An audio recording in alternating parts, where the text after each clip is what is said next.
Limits, a PlayStation podcast, episode 89. Final Fantasy VII Remake Part 3 is releasing in 2027, ? Shocked face.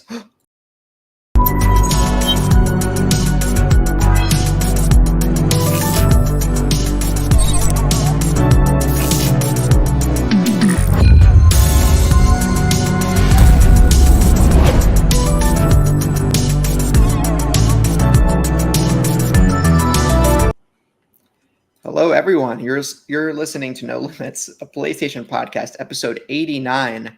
My name is Taylor, and I'm joined by my co-hosts, Brianna and Sam. Remember, you can find the video version. Excuse me? What? I said so. Say it again. See what happens. So. Okay. Nothing Listening. That was Sam. For the record, if no one's listened to Sam, he's British and he says sup. Remember, you can find the video version of this podcast over on youtube.com/SaveTheGameMedia every Tuesday. While you're over there, make sure to subscribe to the channel. If you'd rather listen to audio, we are on all your favorite podcast services, and we would love it if you would leave us a review. It helps us grow, and we'd love any feedback. If you want to support us and get early access to all Save the Game Media content, head over to patreon.com/SaveTheGameMedia and choose the tier that's right for you. Just like our current patrons did: Fabulous Brianna, Brianna's mom, Brianna's brother, Lindsay, Nikolai Knight, Cypher, Primus, Bruns and Myers, Marcus Sonia, Lillian, Mimi J, David Hotright, Dave Harper, the Xbox Expansion Pass, Alpaca Tom, Lee Navarro, and the good sir. Maybe by episode 100, I'll stop speaking so fast and tripping over my words and stop going over the patrons list in 2 seconds, but it's okay. It gives the illusion that we have more patrons than we do because we have to speed it up because the list is just so long. Isn't that right? It smells like copium, but yeah, good point. Anyway, you can also check us out on Twitter, or as Mr. Musk calls it, X, at Save Game Media, and also check out our Discord. Links are all in the show notes. Where can people? I was about to say, where can people find you? What have you guys been up to? We're like done with the episode already. Yeah.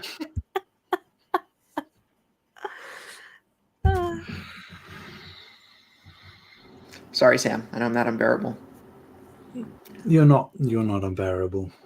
It's just the inherent chaos with this podcast is quite something. Yeah, I'm not unbearable. I'm Taylor. You know.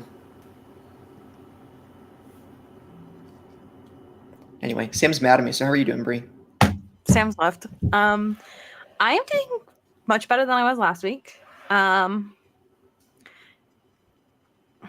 He does this thing where he like bends over, pretends like we can't see him. I can't see him. Maybe OnlyFans can see him. Okay. Yeah, he has an OnlyFans cam going at all times. Yeah, sorry, just had to take some feet pics. Oh yeah, Quentin will like that. You know you will.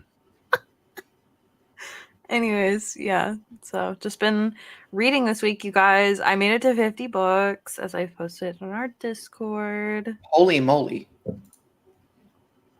That was my goal for the year. Wow. So now I'm not 100% sure what to do. Just kidding. I'll just keep reading. Well, it's April. That's the end of the first quarter. So make it 150 books. Yeah. I probably could if I really pushed myself, but I think like 50 books was just I made it, and I'll just keep reading. Right. Yeah. I will say I definitely pulled a Sam, and I like made the 50th book, like the book that I was really looking forward to.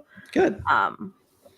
So yeah, my current favorite book series of all freaking time just came out with a new book, and I read it in like literally like hours. I sat down and I like absorbed it, and that was my 50th book, and I will be reading that book again. Nice. God. And it's about sports and trauma. Isn't this one where it's about like fake sports? It is technically about a fake sport, yeah, but that's like, I don't know if that's like the main subject, but yeah, it is about sports teams that are for a fictional support. So Well, good for you. it's really freaking good, you guys. I wish I could tell you how much I love it, and I can't describe it in words. But I also went off the deep end and read Ice Planet Barbarians, which was a wild time. Ice Planet Barbarians. Is that like a Viking thing ish? Yeah, everybody. Okay, here's the joke though. Everybody was like, "Oh, it's like this book is so weird. That's so funny." And then everybody reads it and they're like, "Holy cow, this book was actually really good." Oh, it's and a so And I was like, "Well, it's free on Kindle. Well, it's free with your subscription on Kindle Audible? Unlimited. Kindle Unlimited." Oh. And so I read it, and then I was like, I'm already here. I may as well just go off the deep end. And so I read something that was like way worse. Worse as in way more thirsty, or just it was a bad book? Oh, no. The book was better, like quality. Like it was an incredible, like, okay, outside of like the erotica part of it, like the plot was so good. And then like during like the erotica part, my eyebrows were just raised the whole time. And I was like, what's happening? What's happening? Well, but worse is in like it was just straight up like the guy is just like a monster, like just like it's not like humanoid, like it's not humanoid, it's like just so he's a monster, human. But is he like actually is he a monster and he's a monstrous? His behavior is monstrous, or he's just a monster? Both. You know what I'm saying? Both. Okay, great. But he only like it's like a so he just eats humans, just normal. Yep. Look, Hannibal Lecter made a great career out of it. Well, I mean, he's literally a monster, and like he's part of the food chain where he just like that's his food. He's dating a human? Yeah, absolutely. So does he have witty remarks like, you're so nice to me, I might as well, like, I could just eat you right now? No. Or you're so pretty, I could just eat you. But he's not really like the book isn't ever really like super funny. There are a couple of funny moments, but not really. It's just more of like a profound like connection. It's really like the plot is actually so good.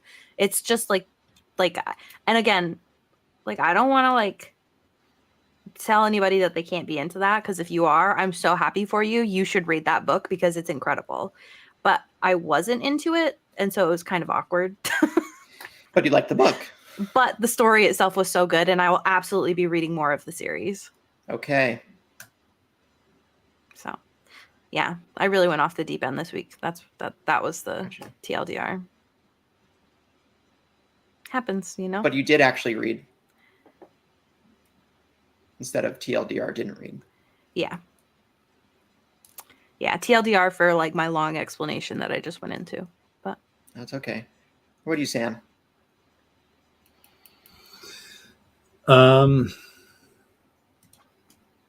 Yeah, I'm good. I'm good. Excellent. All okay on my end.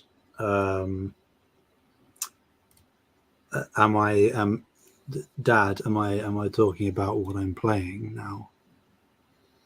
I don't know. Do you want to talk about what you're playing?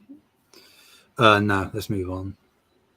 No, I'm kidding, of course. Yeah, good. I always have something to report. He's playing Dark Souls 4. Maybe I don't want to say it now. Okay. Taylor, I've messaged you privately about this over the past week a couple of times. I have gone pretty hard on a nostalgia deep dive. I told you, that I'm very close to pulling several triggers in terms of yesterday. Yep. Refilling some of my gaps in my PS2 and PS3 collection. That's how it goes. And especially when the PS2, PS3 collecting is dirt cheap for the most part. Yep. Mm-hmm. Mm-hmm. And particularly because like most of the stuff I'm looking at is obscure stuff that hits me in the nostalgia rather than going for the overtly top tier best games. So I haven't pulled the trigger yet, but I have a couple of baskets and they're sitting ready waiting, and I just need to decide if I'm going to do it or not. Okay. I may just end up doing it. Could you let's have a sneak peek on what some of these games that you're thinking about? Sure. Let me take a look. So, like, just picking a few, because it's not an overly long list, but it's a decent list. 15, 10. Let's see. Sitting at 14 currently. Wow, I was pretty spot on. So, and like, I can very easily delete these things. I'm just listing stuff of like, oh, I remember that. Oh, Anyway. I always wanted to have that. Lay it on me. So we've got stuff like, for PS2, Peter Jackson's King Kong. Right, we talked about that the other week. Exactly. Right. An excellent PS2 game. Probably one of the best movie tie-in games ever, I would say, outside of like Spider-Man 2 and stuff like that. Spider-Man 2 is also on this list because I did have it, but I now don't have it. I checked. I don't know why on earth I ever would have gotten rid of that. I probably lost it. I can't see myself ever getting rid of it. Then you've got stuff like Heavenly Sword for PS3. I've heard of this. Ninja Theory, classic title, launch title for the PS3, if I remember correctly. Got Andy Serkis in it. Very hack and slashy, not Devil May Cry, but a very hacky slashy game. Female protagonist, long red hair. You've probably seen the protagonist at least on box art or just, so there's that. Then you've got stuff like The Saboteur for PS3, which is an excellent game. Just never like owned it myself. I've always played it tangentially through a friend. You've got Star Wars Revenge of the Sith on PS2. You have this is a particularly niche one for me. The Darkness on PS3. Used to love playing Darkness 2, never played Darkness 1. Yeah, I got Darkness 2 for free on Steam, I think, somehow. Yeah. So yeah, there's a good amount of stuff there. But again, haven't pulled the trigger yet. And most of these are like dirt cheap, like £10 and under for most of them. I mean, King Kong on the site that I'm looking at is listed for £1, which is like, yeah, that's absurd. And I'm sure there'll be like shipping to some extent, but like still. What, £5? But in lieu of not having these things currently, I have still gone on a deep dive, ladies and gentlemen, of the things that I already own. So I'm still playing through Final Fantasy VII Remake, trying to do the hard mode run through to get the platinum. I said about platinuming both 7 Remake and Rebirth. So working on that. But Taylor, you in particular, I think, will enjoy the first couple of retro games I've dived into this week. So we have both God of War 1 and God of War 2. Okay. So you elected to play them on the PS2, not the HD collection on PS3. I did. Primarily because I was rooting through the collection and I had to check first that my PS2 still worked. And then I was checking that the discs of these games still work. Right. Disc rot is a thing. Yeah. Inherently, I just ended up playing. And then I was like, I haven't finished any of them. I've just done like, spots here and there. Okay. So played those two. Also, of course, because it wouldn't be me if I got out the PS2 and didn't play it for at least an hour or so. Spartan Total Warrior. I've talked about it to death. It is probably one of my favorite PS2 games, period. Played that. Then we're getting weird now. Something you might not expect from me, Taylor, but I own it. We have Halo Combat Evolved on PC. You have the disc version from PC. That's funny. So does your laptop have a disc drive that you put it in and it all booted up? Not my laptop, but we still have a tower PC in another room of the house. Even though Series S exists, you need the retro experience. Indeed. I'm a physical media heathen. You're a physical guy, Sam. I should know. I am. I know. Patreon, you heard it first. Don't set false expectations, Taylor. I'm just saying. That's like libel or something. Liberal, even. Okay. Then again, like because I'm still on a nostalgia kick, I played some of Spore. Oh my god. Yeah. The first No Man's Sky, guys, was Spore. Okay. Indeed. Arguably better than No Man's Sky at launch. Let's be honest. Yeah. But yeah, played through that. Well, like again, maybe an hour tops, just to get a little hit of nostalgia. Then we go further back, Taylor and Bree. We go further back than the PS2 and PC discs. We go to Resident Evil on the PS1. I don't know if you had a PS1 or is PS2 back compatible so you could play it there. PS2 is back compatible. It is back compatible, but I also have a PS1. Okay. So played a little tiny little bit of Resident Evil. Those tank controls, good old. Indeed. It's rough, but I felt like it. I got out the PS2 and then the PS1 was sat right there. Dude, I was like, well, I might as well get that as well. Nostalgia's a drug for all intents and purposes. So you can gloss over things that have aged poorly, I'm not done. We then go Metal Gear Solid. I still need to play Metal Gear Solid, all of them. I looked for Metal Gear Solid 4 yesterday at the game store. I actually was going to pick it up if I didn't see it. Sorry, if I saw it, I was going to pick it up because Metal Gear Solid 4 is notoriously difficult to emulate. Yeah. Because it's a PS3 game. Not that I would emulate it, just if I would, Indeed, of course. Correct. Yeah, so good old Metal Gear. Just sick box art. Like we don't do this sort of stuff anymore. Why don't we do this sort of stuff anymore? And then finally, which I guess is kind of apt considering the kick that I'm currently on in terms of modern stuff, I did dive back to the original Final Fantasy VII. Beat me to it. Wow. You're not an RPG guy either, Sam. A little surprised. No, but because playing through Remake and Rebirth, I thought I have it. Never played it myself, obviously, but watched my dad play through it when I was a lot younger. So I thought I'd give it a little go, and I did give it a little go. I'm not going to play any more of it. Certainly not in the near future. But I thought it sat there. I've set my PS1 up to try it out. So that is the nostalgia trip that I've been on. And who knows, if I pulled the trigger, I could have technically an even bigger nostalgia trip in the coming weeks. It's good though. It's nice. It's nice to go back with how hardwired my brain is for trophies and platinums now. It's nice to boot up a console that just doesn't have those things. That forces me to just play a game. It's nice. It's refreshing. So who knows? I'll probably try and keep this rush going as long as I can. You should check out More the Chicken while you're at. There are lines that should not and will not be crossed. Boring.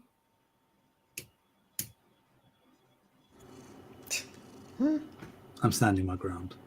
Good. Sam, with all this classic game talk, perhaps against my better judgment, would I maybe do PS Plus Premium just to get a taste of the back catalog that I'm looking at. Outside of the Killzone series, all the major games I'm interested in on PS3 really are on the service. So 1 month or 1 year kind of taste? 1 year on Days of Play sale, perhaps. Why not?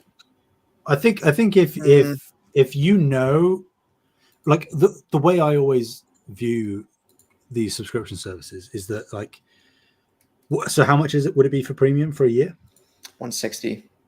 But if you get it on a sale, it would be less than that, right? It would, if it's 20% off, I guess at best that would make it about 130-ish. Math, 130-ish, yeah. 116 times 2 is 20%. Yeah.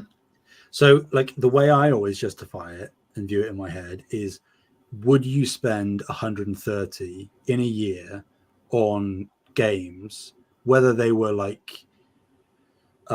digital ports of these old games on premium that you want to try out, or just games within the service that you might have purchased on a sale on Steam or on discount somewhere else. The answer is probably not. I just want to, I just want to say, right?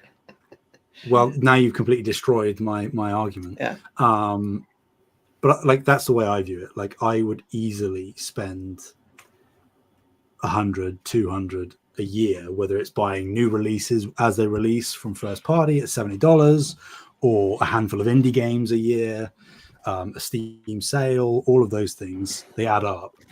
And I mean, technically I'm the wrong person to ask because my job is video games. But still, like, the inherent value in what little downtime I have is arguably still there for me. So that's how I justify it. There you go. So yeah, we'll see. See what I do. If you're not confident enough for a year, go for a couple of months or something. Yeah. And I know technically that would cost more if you just continually do the monthly thing. But if you do a month and you try it out and you play a few of the premium games and you have a good time, then you could always bounce it up, you know? Right. Well, there's still more important PS3 era games that I need to try that I have access to on PS Plus Essential, actually. You know, Mass Effect Trilogy.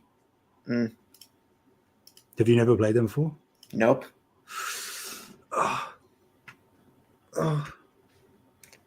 Give me more of those sounds, Sam. Just like we were talking pre-show. Mm-hmm. No, not happening.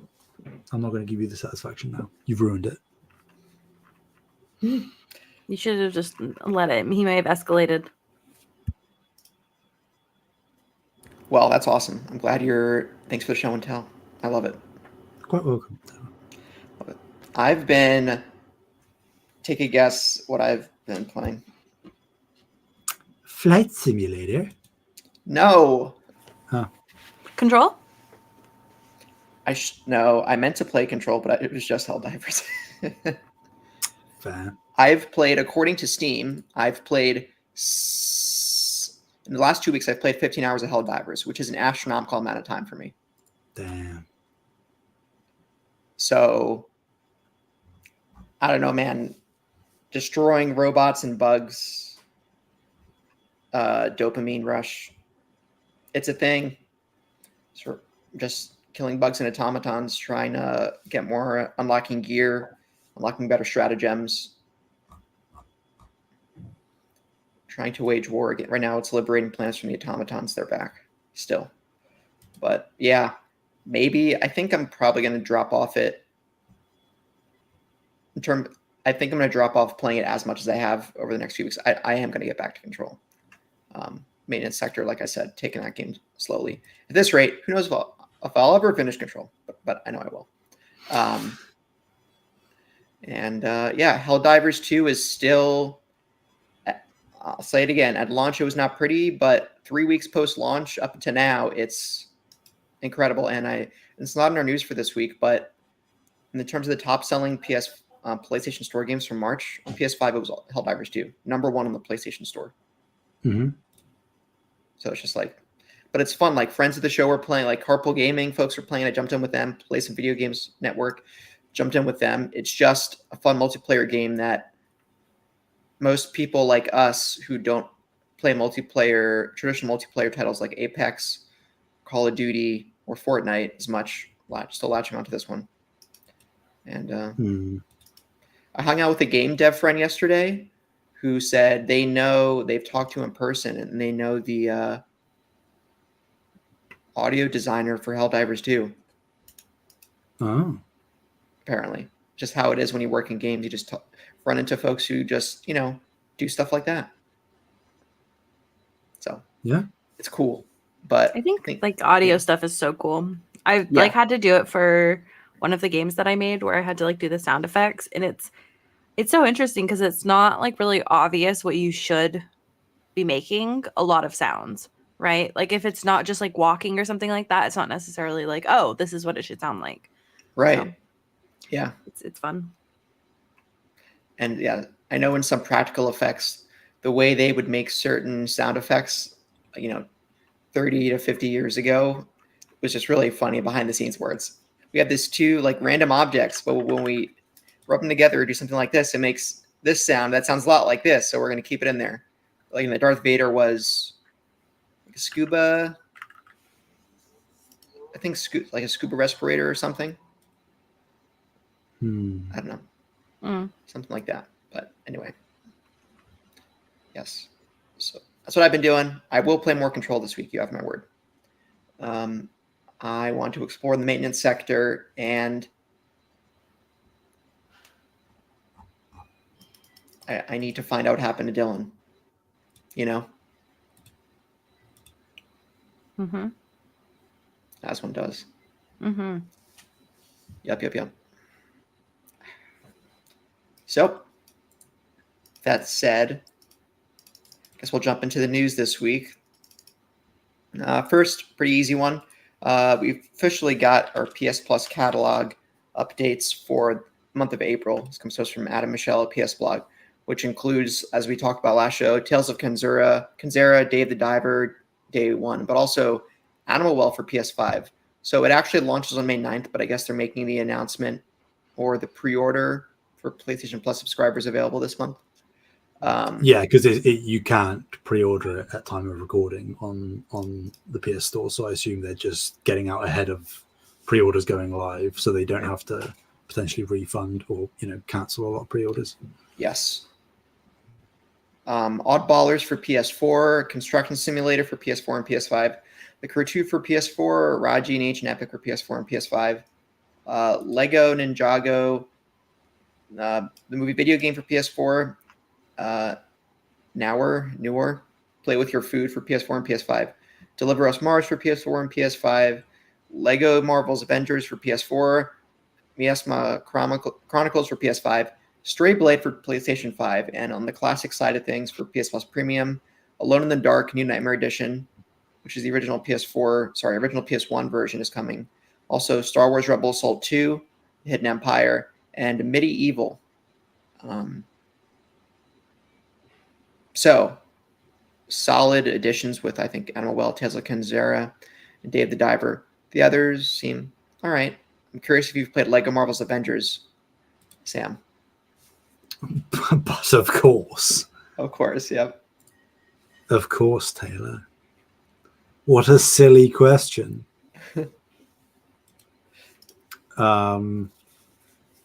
Yeah, I think I said this last week, but this, I think, pound for pound, is probably one of the best PS Plus months we've ever had. I know that there was one month that we got Ratchet and Clank 2016 and Bloodborne as monthly games,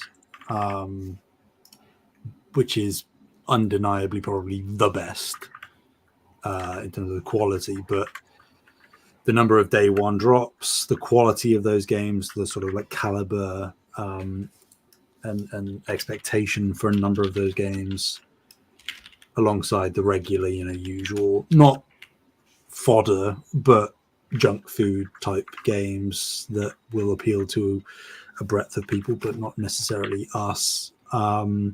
Yeah, I think it's great. I think it's a very strong month. There you go. Maybe I will check out Dave, because I love sushi, and exploring underwater seems kind of fun. Mm-hmm. It's a good game. Bree, Mm-hmm. you excited? Super excited. I think, yeah, I am excited for two of these specifically, Animal Well and Dave the Diver. What is Animal Well about again? It's about, I keep Animals. thinking about Animal Farm, and I'm like, that's the book. That is not it. No. Yeah. Same vibes. Okay. No. It's so a Metroidvania? Yeah, 2D Metroidvania. Very Awesome. simplistic art style, but it Yeah. looks gorgeous. It does look Mhm. gorgeous. I'm looking at it. It's, Screenshots on Steam. It's the first game under the publisher. I can't remember. I don't know. Yeah, Donkeys. Yeah, Donkey. Yeah. His first game, not his first game, but his publishing label's first game. It's been getting good previews. The few previews that are out there are strong. Hence why we picked it up in our Fantasy Critic, Taylor. You're welcome. Yes, we did. So yeah, I think it's a big get. I think the game looks really good. Very innovative in terms of some of the mechanics that it's introducing. Time will tell, obviously. It could be a dumpster fire, but I doubt it. I would hope Donkey wouldn't fund a game that would be a dumpster fire. But he also isn't experienced in game publishing, so I don't know. True. But I think it's strong. Not that it's going to be at this level, but it kind of gives me Celeste vibes in the sense of like that team coming out of nowhere and putting out like top tier, greatest of all time kind of game within the genre. Wasn't Celeste one person making that up? Yeah, but he's scaled up now to a full team for Earthblade. Or she. Right? Isn't the creator of Celeste transitioned? That know. Is true. I'm not sure. I don't know. So I'm not going to misspeak. If Maddie Thorson is their name. Then I apologize. They're previously it's okay. Yeah, that's it. So that's what I'm hoping for, which could be setting myself up for massive disappointment, but I think it has that kind of potential from what I've seen. So that alone is like god tier month for PlayStation Plus for me. But to get David Diver, which I know is excellent, and then Tales of Kenzera, which I think looks solid at the very least, and I hope surprises me and sort of exceeds expectations. Yeah. Awesome. What more could you want, people? We're not getting day one first party. That's never going to happen. But Sam, I was going to say day one first. Okay. What more would I want? Native PS3 emulation that's not streaming. True. Yeah. Let me download the PS3 games. Agreed. I'm with you. Do it. Let me do it. But outside of that, if this is not necessarily this exact cadence, but if this kind of thing is something we could potentially expect going forward from PlayStation Plus, I am very excited. You fanboy. Okay, sure. Sorry. Not sorry. It's okay. Nice. Bree, I like your sweater. If I said Thank you. It's Animal Crossing. Aw. Speaking of Animal Crossing, if Nintendo wants to sell Switch 2s, just make a new Animal Crossing, all right? Mm-hmm. It's that simple. New Leaf Remaster, people will gobble that up. So anyway. I might as well just mention this too. It's really minor, but I wanted to mention it. That Ratchet and Clank 2016 has the bouncer weapon, which was previously locked behind a pre-order bonus at the time the game came out in 2016, is now added to the game at no additional cost for the game's 8th anniversary. That was on April 12th. I added it to my library as well. You have to go in the PlayStation Store and add the weapon as an add-on yourself to your account. But once you do, it's there. So, it runs at 60 FPS on PS5. So if you're like me and didn't play it, but redeemed it, but during the days at home or play at home sale back in height of the pandemic, go do it. Yeah, it's a fantastic game. I would still say, and this is probably nostalgia talking more than anything, I am in the camp that the original is better than the remake. Okay. Because they do make some changes to gameplay, obviously, but also story specifically. I think some of the charm of the original is lost. And I know, the original could technically be viewed as slightly dated in some of the stuff that it does. Like Chairman Drek being the main villain in the original game. I don't know how well he would work nowadays, so I can see maybe why they changed some stuff, but it is sad to not.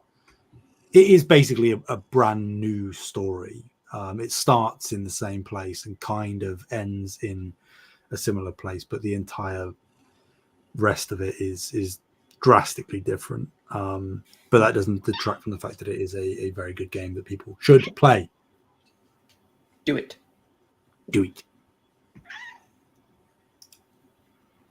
Yep. Nice. All right. Anyone who wants to get? I can't speak today. Who wants to get the next one? I can read it. Okay. Okay. Square Enix thinks Final Fantasy VII Remake Part 3 will be finished in 3 years. The update arrives via interviews published in the newly released Final Fantasy VII Remake Ultimania book, excerpts of which have been translated by Final Fantasy enthusiast Audrey. They have a full name in Japanese, but their English handle on social media is Audrey. So that's why they just go by that. Oh, okay. In it, Final Fantasy VII Rebirth creative director Tetsuya Nomura reportedly said the third game's main story has already been completed and that he thinks voice recording could start in the near future. Nomura said that Final Fantasy VII Remake series producer Yoshinori Kitase has raised the possibility of including something new and important in the game too, even though it didn't feature in the original. With about a year spent working on Intergrade, Kitase said Square Enix managed to make Rebirth in about 3 years, partly thanks to employee retention. By retaining much of the same team for the third game in the series too, he reportedly hopes to complete the final part of the trilogy in a similar timeframe. That means Square Enix could be targeting a 2027 release for the game when the original Final Fantasy VII will be celebrating its 30th anniversary. This comes from Tom Ivan at VGC. Seems like a good time. 2027. It does, doesn't it? 30 year. Yeah. It's the year even has 7 in the name of the year. Mm-hmm. It must be fate. The 7th of July. Come out on the 7th of July. Oh, right. Is that 30th anniversary? Well, no, I'm just saying that would then be 7/7. I just 27. Oh. I just had very intrusive thought where I was like, that's funny because you guys would write at 7/7 and we would write at 7/7, which is funny because it's the same way. Mm-hmm. Mm-hmm. That was my intrusive thought. Yeah. The way you do your dates is weird. I agree. Month, day, year, day. I agree. It's more logical to do it. What is the day of the middle? I have to do that with Yeah. invoicing for IGN. I have to use the American date format, and that throws me off every single time. Because of that, at work, when I'm dating my comments on a document, I intentionally write out in text what the month is and the day and the year. Do as well. That would be helpful to eliminate any ambiguity. I don't like the slash format because of that, because we have so many. I work with so many folks who are overseas, from suppliers and stuff. So, and the US is really the only place that does month day. So, yeah. Anyway, more noble causes to fight than month, day, year. But speak for yourself, Taylor. I'm riled up about this now. No, right. I kid. So I'm a little I don't know. I thought it was a little surprising that part 3 would be finished in 3 years, but if they were already had a lot of headway by the time Rebirth released, I guess I understand it. Assuming they're also going to be using the same engine, a lot of the initial framework for getting Remake out the door is probably already in place. Mm-hmm. And like I said, like they're carrying teams over. Or I don't know if, I think they mentioned it in thanks to employee retention, right? So, keeping the same folks year over year for many years on an engine that's already in place, I guess that's where you get your accelerated dev time from. There's not the huge turnover that you would expect after, you lay off all your contractors when the game's completed. Maybe they have that too, but you know what I'm saying. Yeah. Like as the authority on the person that's played Rebirth, I think, like for basically every single reason, it makes complete sense that the game isn't going to take that long, in the grand scheme of things to make and then release, because they had the framework with Remake. They then expanded upon that within the same engine for Rebirth. And now that Rebirth has been made,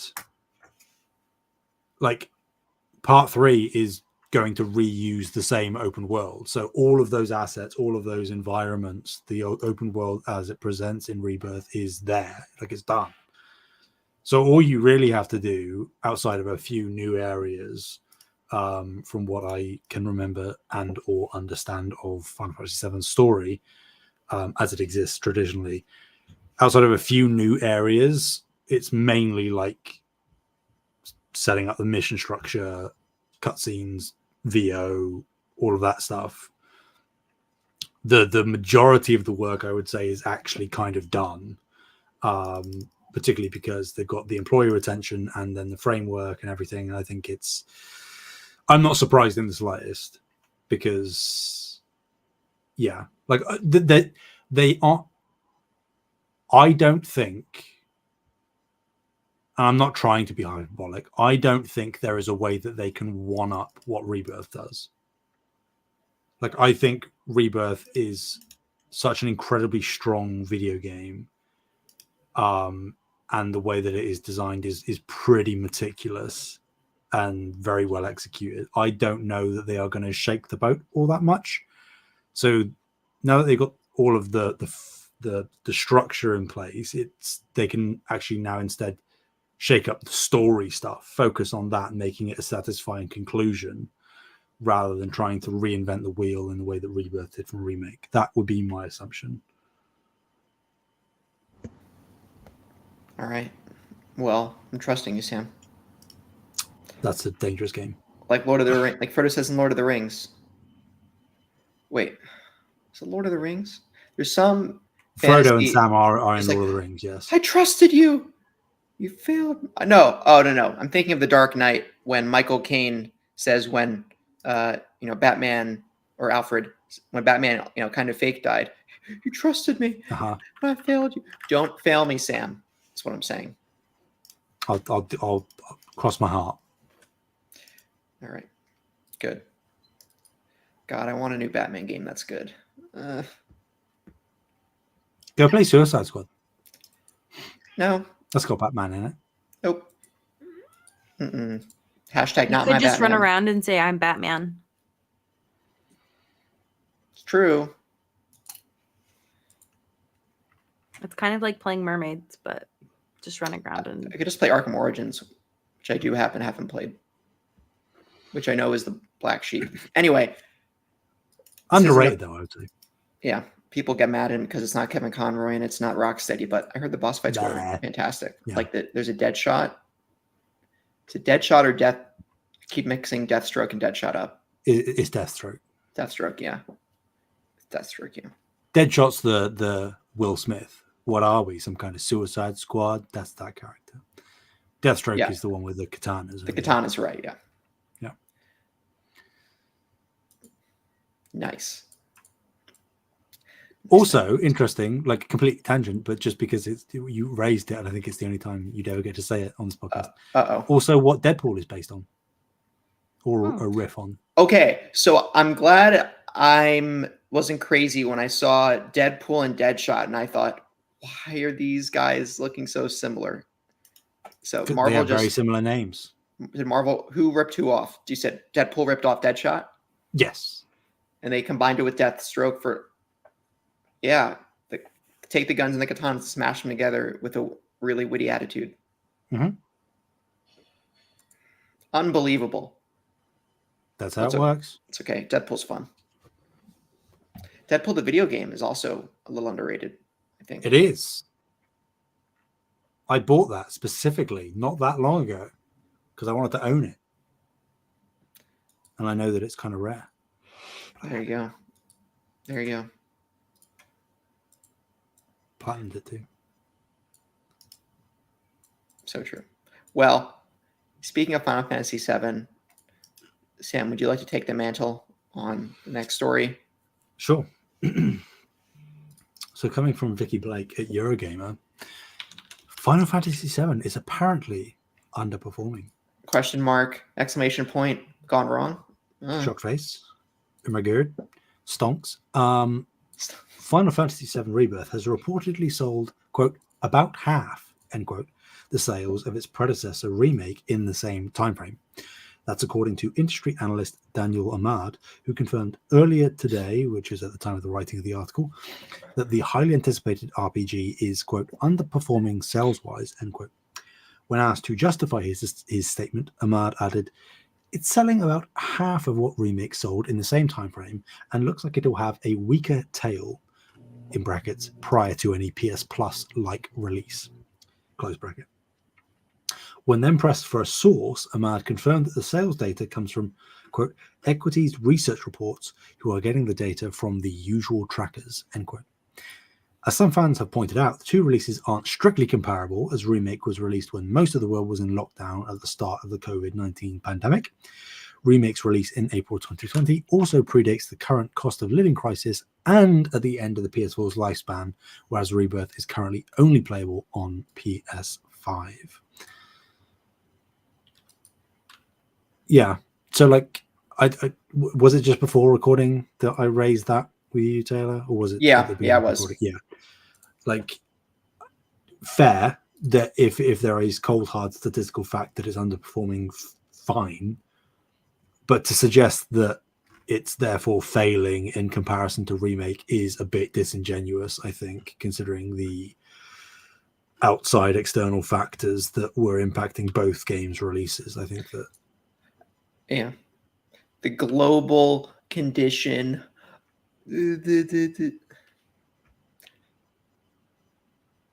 Yeah. Like, well, so how many PS5s have been sold right now? Is it like 50 million? Let's see. PS5 sales. It's around 50 million, I think. Total sales. 50, surpassed 50 million in December. Yeah, so we're probably a couple of million, if not more, above that now, but we're still probably mid 50s.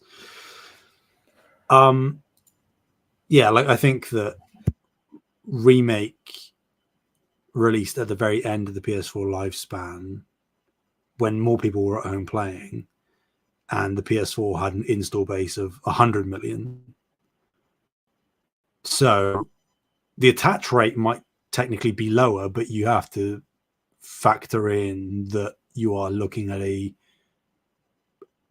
pool that is half the size of the previous game's pool. So there is, in my opinion, there's no doom and gloom to this. And also, it's not mentioned here, but also Square Enix have a horrific track record of saying that every single game that they put out underperforms in one way or another, regardless of how successful it actually is. So this is kind of like run of the mill almost for Square Enix, because they always seem to set ridiculous sales figures, obviously. But, still worth pointing out. I'm not trying to copium too much. I'm just laying the playing field out.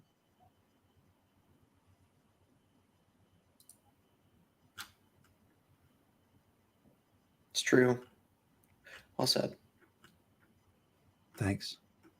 I don't want to eat up all the airtime though. So please, oh my goodness, I muted myself.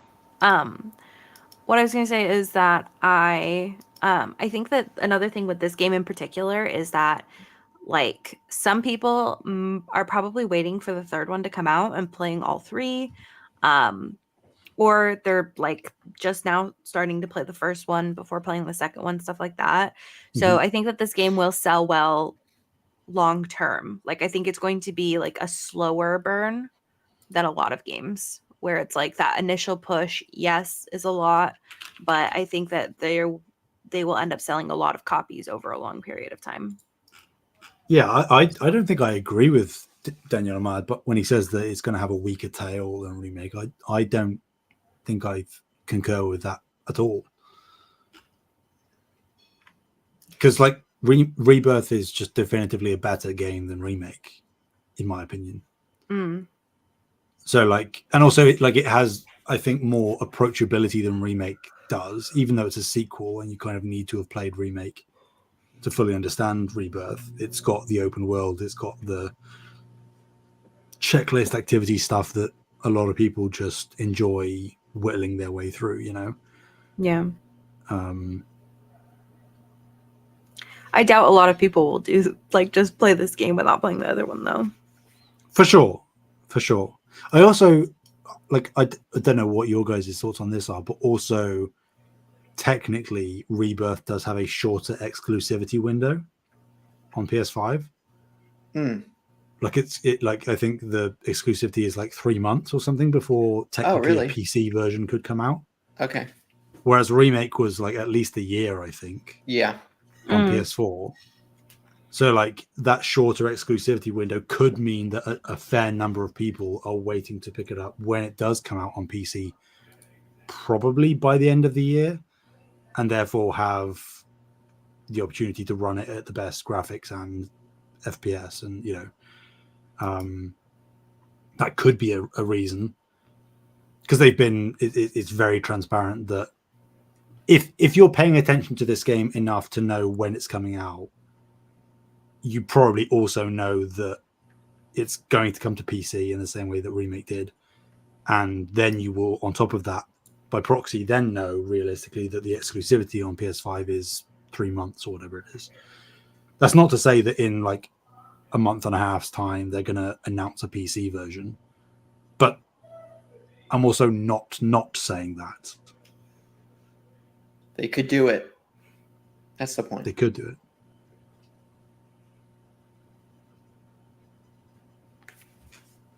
Final Fantasy VII is dead. They're not going to make the third one. It's all underperforming. It's cancelled. Oh my Sorry, god. Yep. Sorry. Sam's canceled it. Yep. Heard it here first. I believe him. Oh yeah. Who wouldn't? People. Yeah. All right. Who wants to talk about SOCOM? Perhaps. Maybe. Who does? That's a good question. It's your turn. No, but I went through 2 of them. I'll read it. Okay. God. Sam has probably the most attachment to SOCOM here, so. And also the best reader. I have no He is idea the best where reader. you pulled that information from, Taylor. Oh, you know you are. Come on. What, a SOCOM? I'm the guy with the biggest SOCOM attachment. Yes. Aha, yes, the guy who famously doesn't really play multiplayer games and certainly not shooters. Okay, here we go. Yeah. New SOCOM PS5 rumors. Rumors of a SOCOM PS5 game have re-emerged after fans spotted the title in a late actor's resume. David Veitch, who unfortunately passed away in January 2022, aged 54, apparently did motion capture work for Sony for a project called SOCOM 111. A rumor of a new SOCOM game technically first emerged in 2019 when insider Tidux claimed that Guerrilla Games had been tapped for the task. I don't believe that for a second personally, but yeah, there we are. They previously claimed in 2017 that Sony was looking for the right developer to bring the series back. Since Tidux isn't necessarily reliable, the rumors were largely dismissed and forgotten about. This all coming from Zamina Khan at PlayStation Lifestyle. Do we think guys, do we think a SOCOM game is coming? Do we think? You see, with the success of Helldivers 2, maybe. Look, on the third-person multiplayer title hidden up. Okay, it's not Helldivers, but like, maybe, yeah. Sony sees the success of that game, and there's another one, military third-person shooter that's not quite the same, but the executives might see it as money. Maybe it's existing in some transient state they'll run with, or has it been being developed this whole time? I don't know. Or is it canceled? Yeah, because like this was listed in 2022 that this motion capture was done. So it could be for a project that was in development at the time but put on ice. It could be outright cancelled. It could be bollocks, and it's not true at all. I don't know. Yeah. Bree, do you think there is a potential here for a SOCOM game, or are we all? Is everybody reading too much into it? I don't see why they're like why they wouldn't make more SOCOM games. But I also don't know how much like this is just like people foaming at the mouth. Yeah, I don't know why this emerged now. I guess it's kind of my fault for putting it on the docket. I thought it was No, interesting but to talk like the about. rumors, But the the resume thing was surfaced in the past week or two, so people didn't notice it until now.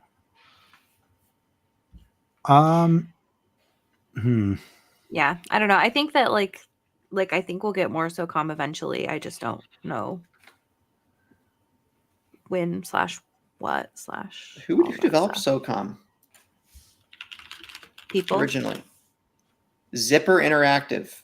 Yeah, but Sony closed them down, which they probably regret doing. Yeah, they were based in Redmond, Washington. Okay. 6 games. I'm of two minds, because like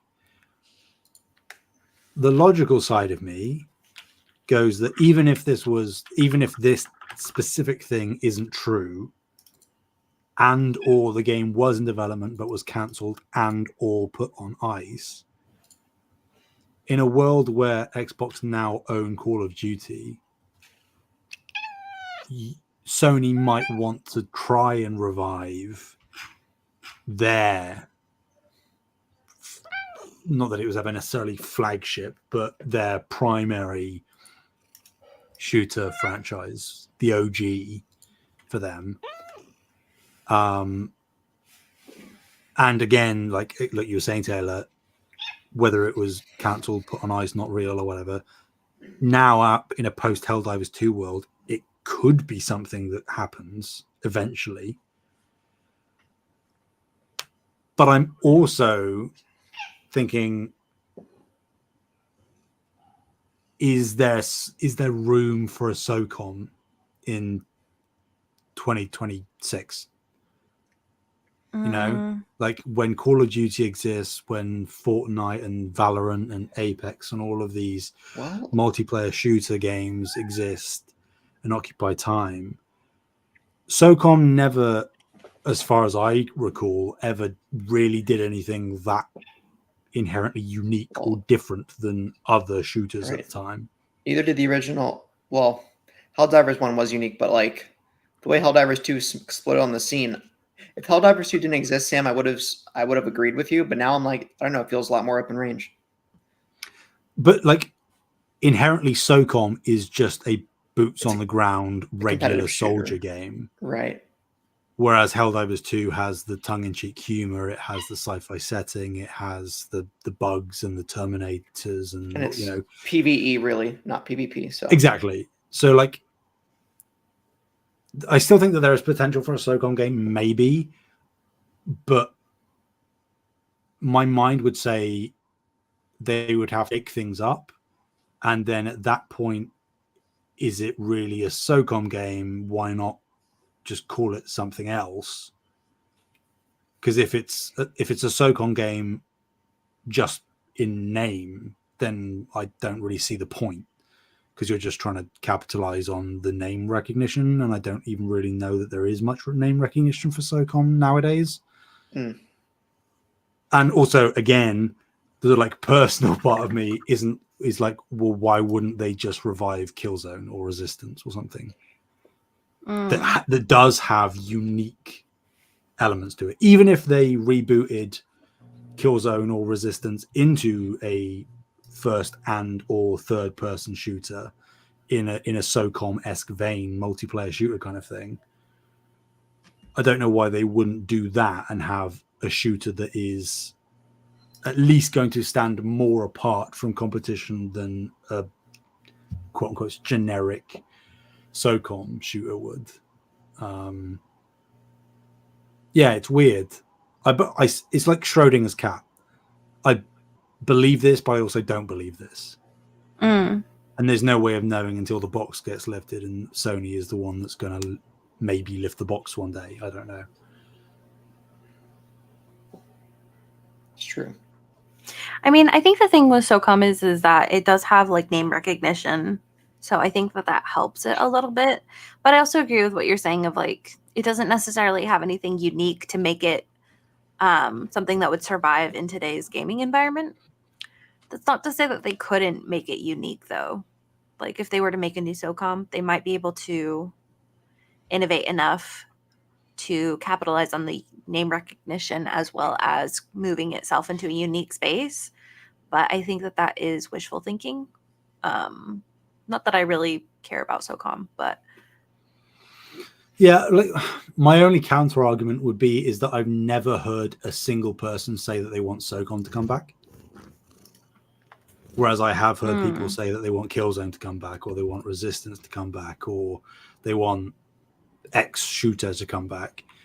Like SOCOM, I think people recognize the name, but I don't know that there's any like loyalty and passion for the name. You know, it's like a recognizable thing. Because like assuming that rumors and stuff are true, it's kind of in the same vein to me as like Twisted Metal. Well, like nobody was asking for Twisted Metal to come back, and they were working on a game, but now that's cancelled. So like, I think that it's in that same pocket for me, where like people know the name Twisted Metal, but is anybody actually like really hankering for a new Twisted Metal game? I'm not sure they are. That doesn't inherently mean that a new SOCOM would underperform and nobody would buy it by any means. But I feel like you are potentially more inclined or more likely to see success with a franchise that there is at least a portion of the fan base that are actively striving for a new entry in. Yeah. But again, I'm not really in the shooter space. I've never played a SOCOM for any real length of time. I dabbled back in the PS2 era, but yeah, I don't know. It's weird. Yeah, like I'm definitely not in the shooter space either. So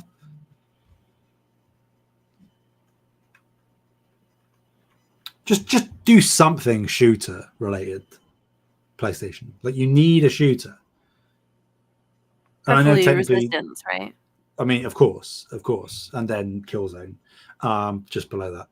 But like, I know that they've got Concord, which is a shooter. I know they now have Bungie in house, so technically, like Marathon and stuff is attributed to them. And soon to be acquiring Arrowhead, you know, for sure. Yeah, that too.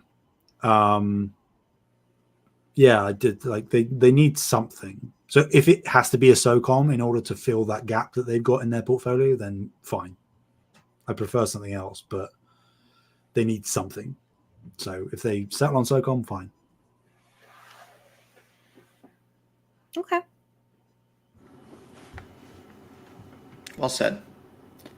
Well, before we finish up the show today, we did have a couple of listener questions.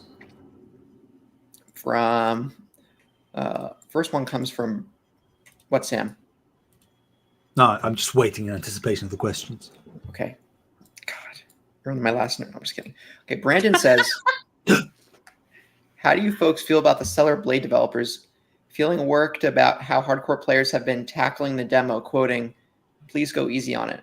So I'm a little confused by this. I think something tells me Sam knows, or Bree, you would know what they're referring to. Are the devs mad that people are trying to speed run or train the tutorial, and that they're playing in a game in an optimized way that the developers weren't intending? Is that? I'm sorry. Let me process that question. I don't know if. Let me read it physically because my brain did not process that. Okay, how do you feel about that? Please go easy on it. I think it sounds like it's more that they're like running at it like a QA person, like to see how they can break the game. Oh yeah. So some articles say the developers are a bit scared by diehard fans who somehow already have 50 hours into the demo. Please go easy. There's no I think damage the 50 runs. hours are probably not from playing, but what do I know? Oh yeah, there are no damage runs with the viral skin suit. It's because they're having to play one-handed, and that slows them down a fair amount. Yeah, I think it's a little. I think the developers. I blame the I don't know. I mean, developers got what they. What did the developers really expect when they designed the game the way they did? I guess is my question to them, because they certainly knew what they were doing with all the suits or the skin suit offerings in the game, and they knew what they were doing when they designed the combat, in the Devil May Cry way they did, or style. So I don't know. People like to optimize action games, and they also there's some people who are desperate who like to just stare at a hot video game character for 30 hours, I guess, if that's what they're actually doing. There's at least one person doing that. I also think that there is a degree of tongue-in-cheek humor going on here, because I just looked it up as well on Twitter to see where it was coming from. And Stellar Blade account says, "We're so grateful for your love of our game. To enjoy the main game properly, though, please go easy on the demo. 50 plus hours of demo play. We're scared," with a emoji. I think that's more like not teasing, but coaxing engagement with engaging with the community in being like, "You're really loving the demo, Jesus Christ, all right, wait for the main game." I think that there isn't actually a problem here.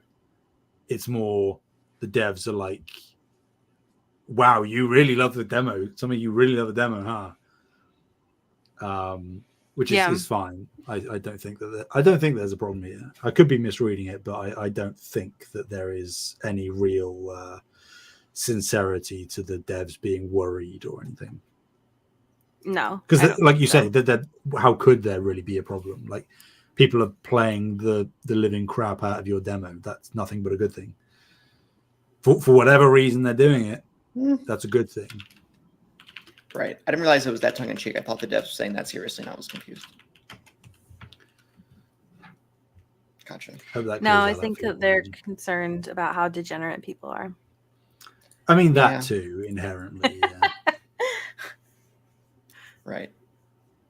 All right. Next up, we got a question from Kev. And he says, "Do you think this month's PS Plus Extra drop signals a new intent for PlayStation to get more day one games on the service, or is it just a flash in the pan?" I think we discussed this a bit earlier, but I think it's too early to tell. Yeah. I think this is really I think it might be a flash in the pan, or it might not. I think PlayStation is eagerly waiting to see how their subscriber numbers change when they try PlayStation Plus Extra a month like this month, where they have 3 or 2 day one games with then Animal Well next month, seeing if they can get that engagement up. If they do, I think they'll continue. If they don't, then it'll be more infrequent and it would be a flash in the pan. Yeah. I think that there are way too many variables at play that we don't know the specifics of right now that would let us make an informed decision on whether it is indicative of the future or not. Because even I said in the Discord, I said that if rumors are to be believed, there's a showcase next month. And not necessarily that these two things are correlated at all. This is tin hat stuff, but logically in my brain it would make sense, if you're trying to build positive conversation around PlayStation, to have a month on PlayStation Plus in the lead up to / surrounding a showcase where you are presumably also going to have banger announcements, so that anytime you see discourse about PlayStation, at least for this brief window on social media, it is nothing but, look at all these great games they're giving us right now on the subscription service. Look at all of these great games that they are lining up for us in the next 2 years. We've had excellent months on PlayStation Plus before. Certainly not this number of day one releases, with Animal Well included, even though that's technically next month. But I do think that this feels a little different. Again, due to the caliber of the indies, the fact that there's 3 in 1 month, which is unprecedented. Technically 3 in 2 months. Anyway, I said I would love for this to be the thing, because I think that, again, we are never getting first party day and date. It's just not happening. It's not going to happen. So I think if PlayStation Plus, which is technically got more subscribers than Game Pass does by about 10 million, if they want to remain super competitive in this era where likely we're going to get all of the historic Call of Duties dropping on Game Pass this year, etc., etc. If they nail down not necessarily top tier indies, but like a lot of really solid indies in the way we've seen Chia and Stray and Sifu and blah blah blah blah blah. Not that Sifu was straight into PS Plus, but still. Mm-hmm. That's the niche that I think PlayStation can achieve quite comfortably. And it fits into their whole ethos of being like the prestige. This is where you come for the top tier type experiences. If they nail that, they've got the indie and the AAA space. Because again, sorry, but a point that I do want to make before I pass it over. There is rumors / indications that Xbox, because of the sheer number of first party stuff that they now have, are going to cut down the number of indie deals that they're doing for Game Pass, because they don't need to anymore, right? Because they can just sustain Game Pass drops with first party content because they have so much stuff. So if indie support is not necessarily completely going away on Xbox, but is reducing in terms of day one drops, it's weird that there is now seemingly an increase on PlayStation instead. Like, again, not that they're correlated at all, but it is weird that as news comes out that indie support is pulling back a little bit on Xbox, indie support has, at least for this month, drastically increased on PlayStation. Just worth pointing out. I do think that I would really like to see PlayStation continue down this road of indie support. I think that that's the right answer for them, because I just don't think that they can or should try and directly compete with Game Pass. Like, I just don't think that trying to actually like go head to head with them and like start releasing all of this stuff on, PlayStation Plus would like be a good idea. So if they can't do that, then what's the solution? And I think that like the solution is definitely getting like really good indies into the service.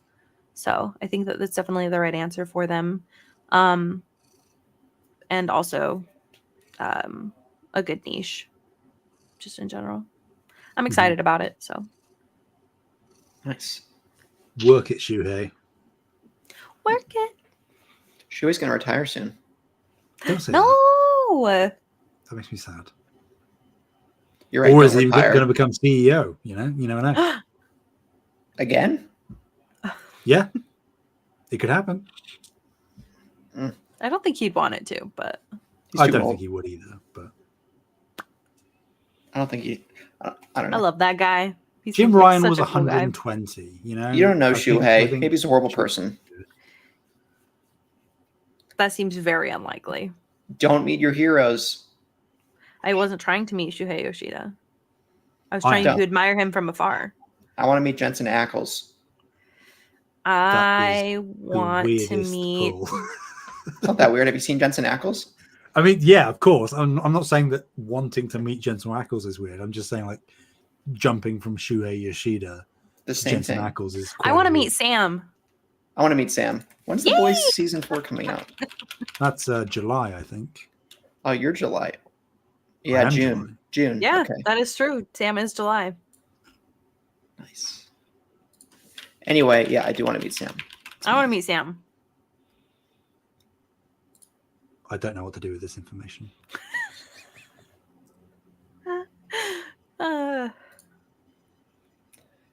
Anyway, think that's about it for this show.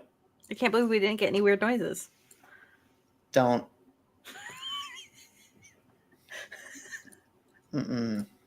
Mm-mm. Thank y'all so much for listening. You can find us on YouTube at Save the Game Media, Patreon at Save the Game Media, Twitter at Save Game Media, Discord links are all in the show notes. Where can people find you, Sam? Anywhere and everywhere at Samheaney, Heaney. All right, Bree. You can find me at Fabulous Brianna, FABULASTBREANNA. Sweet. You can find Taylor? me on PlayStation at Mr. Carter 9, at Mars CARTERNINE, or Steam at TPR playing Helldivers. So, and Control. Well, Control's on GOG. So, yeah, Steam playing Helldivers. So, without further This ado. game no one's heard of. Mm-mm. Bye. Have a good one.